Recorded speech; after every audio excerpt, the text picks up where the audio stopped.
Ok, maintenant que nous avons notre cluster, on peut regarder un peu la configuration en faisant un nano point cube config pour voir un peu si on veut lire un peu, voilà.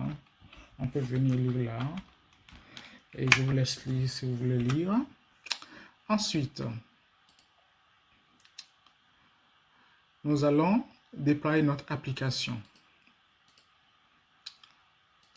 Pour commencer, nous allons d'abord créer un pod dans lequel nous allons déposer notre application pour le déployer.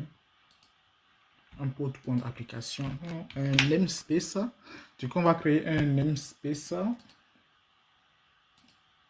qu'on va nommer, notre namespace sera namespace F3 CICD 1414. Vous mettez le nom que vous voulez, c'est moi qui vous le nommer ainsi. Voilà. Et puis vous le sauvegardez dans la config. Ok, maintenant que le namespace a été créé, on va maintenant éditer notre fichier YAML qui va nous servir pour créer notre application. Pour le faire, on revient ici. J'ai un fichier déjà préparé ici qui s'appelle app f3 CICD deploy. Donc ici, on spécifie la version. Bon, ça c'est pour définir le namespace. On l'a déjà créé plus haut précédemment. Ok. Ensuite ici, à partir d'ici, on fait le déploiement. Dans cette stack, on fait le déploiement. Déjà, je vais vous expliquer d'abord c'est quoi l'architecture de ce qui va être fait.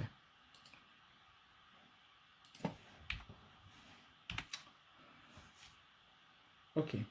Non, c'est ça déjà ici. Ok, voici ce que nous allons faire. Nous allons d'abord créer notre application dans à partir de notre container. Ensuite, nous allons créer un service qui va écouter le port de notre container. Parce qu'on va demander à notre container d'exposer son contenu sur le port 5000. Et nous allons demander à notre service d'écouter le port 5000 de notre application et d'exposer le contenu que lui a récupéré sur le port 5000.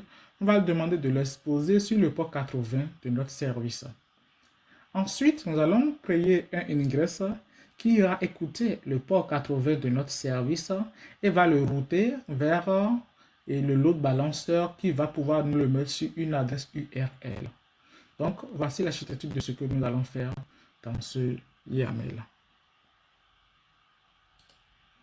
Donc, dans le déploiement, nous sommes dans la partie application. Donc, on spécifie le namespace sur lequel nous voulons le faire. On précise bien le namespace. On donne le nom et que nous avons nommé ici deployment F3 CICD 1414. Au niveau des sélecteurs, on va lui dire que nous voulons en fait créer une application qui va s'appeler app F3 CICD. On va le labelliser ainsi. Du coup, c'est ce qu'on fait ici. Ensuite, on va dire d'aller nous récupérer une image.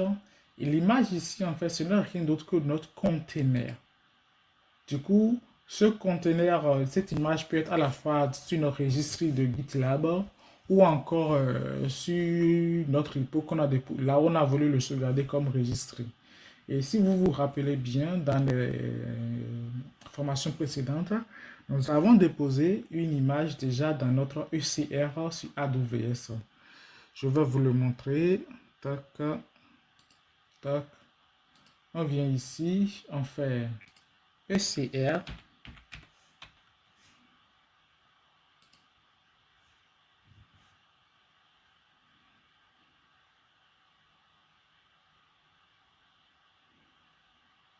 F3 CICD.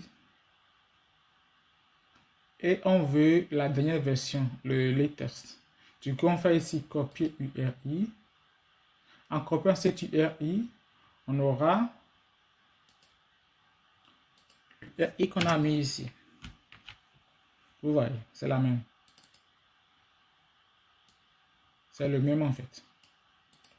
Ok, je fais CTRL Z. Donc c'est ce lien que j'ai récupéré et que j'ai déposé ici pour lui dire d'aller me récupérer l'image qui est à cette adresse là. Ensuite, si vous vous rappelez aussi, lorsqu'on lance notre conteneur que nous avons déposé ici, on a besoin de lui mettre le port en variable d'environnement. Si vous vous rappelez, je vais essayer de vous le montrer ici. Si je repasse sur notre GitLab, si vous vous rappelez, quand on faisait notre Docker Run, on avait besoin de préciser env port égal à 5000. Donc, cette option env port égal à 5000, c'est ça qui est mis à cet endroit-ci. Env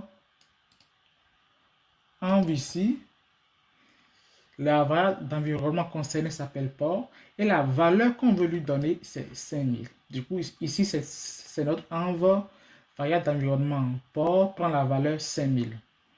Maintenant que nous avons envoyé ça, nous lui avons dit qu'il prend la valeur 5000, on donne un nom à notre conteneur qui s'appelle app.f3cicd. Maintenant, là, on va dire que notre conteneur expose sur quel port. On va préciser le port sur lequel expose notre conteneur, qui n'est rien d'autre que 5000 également. Si ici, on avait mis ici 80-80, alors ici, nous allons mettre également 80-80. Voilà. Voilà. Donc, à cette étape, on a fini de faire cette partie-ci. On a notre application, on a exposé le contenu sur le port 5000.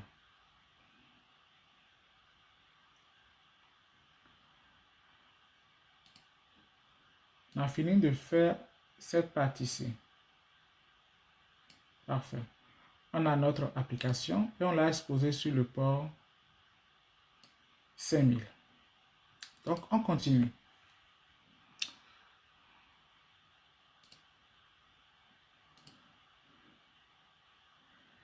Maintenant que nous avons fini de faire cette partie-ci,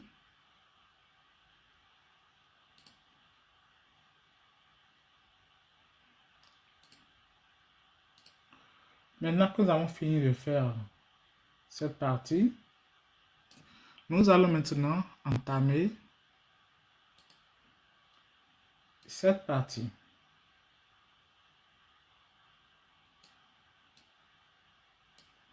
OK. Donc maintenant, nous sommes à la partie de service.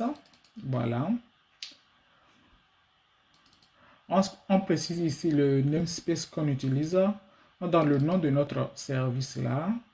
Et dans l'aspect ici, au niveau des ports, on définit d'abord, en fait ici, on dit d'abord que notre service va exposer sur le port 80, c'est-à-dire ce port. On dit que notre service va exposer sur le port 80. OK.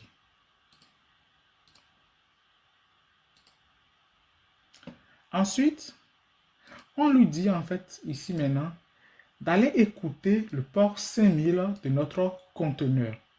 Pourquoi? Parce que notre conteneur expose sur le port 5000. Donc, on va dire à notre service d'aller écouter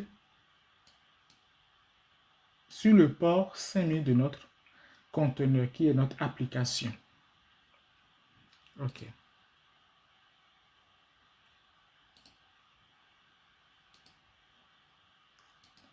Et on précise le type port qui est notre port. Et ici, on précise juste ici l'application qui est l'application qui doit écouter en fait. Puisque ici, on lui dit d'aller écouter sur le port 5000 de notre conteneur ou du moins de notre application. Il s'agit de quelle application? Il s'agit de cette application. App F3CICD qu'on a créé plus haut ici, à cet endroit-ci. Voilà. OK. Donc, on a fini de faire cette partie. Maintenant que nous avons fini de faire cette partie, pour que nous puissions visualiser notre application sur une URL, nous allons entamer la troisième partie qui est le ingress. Donc, nous allons entamer maintenant cette partie. À cette partie, on va lui dire d'aller écouter sur le port 80 de notre service et d'exposer le résultat sur un load balanceur qui est le ABL. OK. Donc, c'est ce qu'on fait ici en lui disant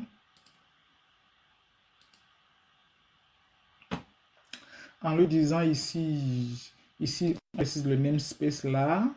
Ici, le nom qu'on donne à notre ingress, on le nomme là. Ici, on précise ici que c'est du Internet facing et le type de site, c'est l'IP. Ici, on précise ici qu'il va nous renvoyer, en fait, qui va nous rediriger vers un load balancer ALB. Et vous voyez cette partie-ci. Si on n'avait pas installé le contrôleur de load balancer avec les charts qu'on a fait dans la vidéo précédente, cette partie-ci n'allait pas très bien fonctionner. Il allait falloir le faire autrement pour que ça puisse marcher. Mais si on veut le faire avec cette architecture-là, il fallait vraiment installer le contrôleur de load balancer de l'autre côté d'abord. Donc maintenant que nous avons notre contrôleur de load balancer, nous pouvons dire à notre ingress qui nous crée un load balancer, qu'il a écouté le service qui s'appelle service et F3 CICD, qui est le service qu'on a créé juste en haut de ça. Et dans ce service, il n'a qu'à aller nous écouter le port 80, parce que c'est sur le port 80 que le service délivre. Ici.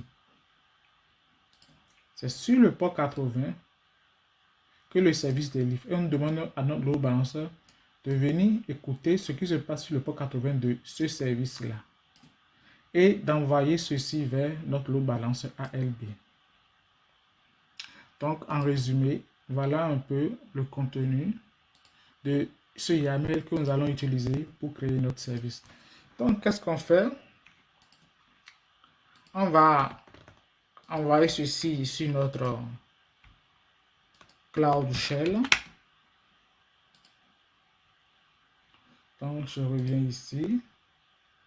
Je fais un ls pour voir qu'est-ce qu'il y a là. OK. Je fais un nano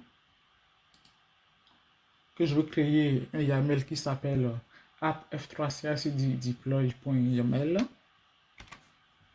Voilà. Là-dedans, je copie mon YAML que j'ai préparé dans mon VS Code et je colle dedans. Je fais CTRL-X et je fais Y et je valide. Donc, on a notre YAML qui est fait. Maintenant que ça c'est fait, nous allons maintenant déployer notre service, notre application. Pour le déployer, on fait un kubectl apply n. Mon n pour donner le namespace qu'on a déjà créé. Dans quel namespace il va déployer ça en fait? On précise le namespace. Et puis maintenant, on précise le fichier YAML qui contient l'application qu'on veut déployer, ainsi que toutes les informations, toute la configuration lui afférent. Et on exécute. OK, il dit quoi? Il dit que le service a été créé et le ingress aussi a été créé. OK, maintenant qu'il nous a dit ça, allons voir en fait sur quelle URL en fait notre load balancer expose le contenu de notre application. Pour le faire, on fait un kubectl get ingress namespace, c'est-à-dire le nom de notre namespace. On valide. On voit que notre load balancer délivre sur cette URL. On va copier ça. Et d'ailleurs même, avant d'aller ouvrir l'URL, on peut déjà aller dans notre EC2 et vérifier si vraiment il nous a créé un load balanceur, effectivement ou pas. Du coup, on part ici, on va dans EC2.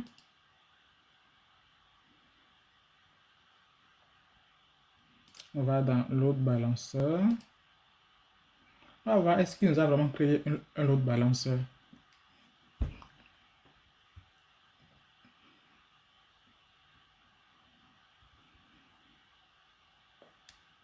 Avant d'avoir un seul load balancer, nous allons voir est-ce qu'on a un deuxième.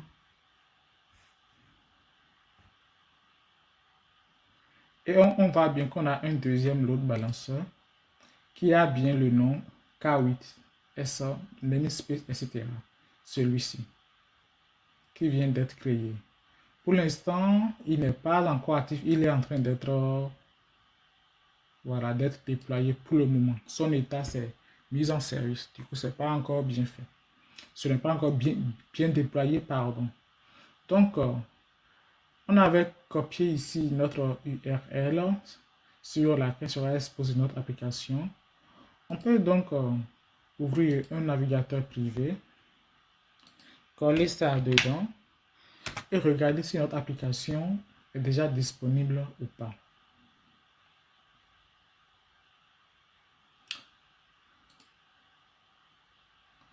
Et on voit bien que notre application, elle est bel et bien disponible.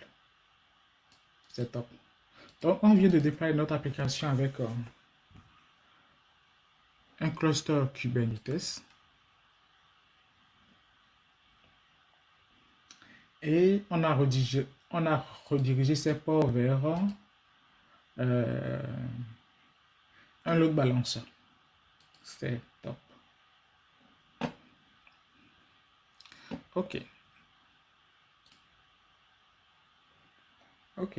Et on voit bien également que notre load balancer, son état, il est désormais actif. S'il n'était pas actif, on n'allait pas pouvoir voir notre application. C'est parce qu'il a été fini d'être déployé qu'on a pu visualiser notre application sur son URL. Et quand on entre à l'intérieur,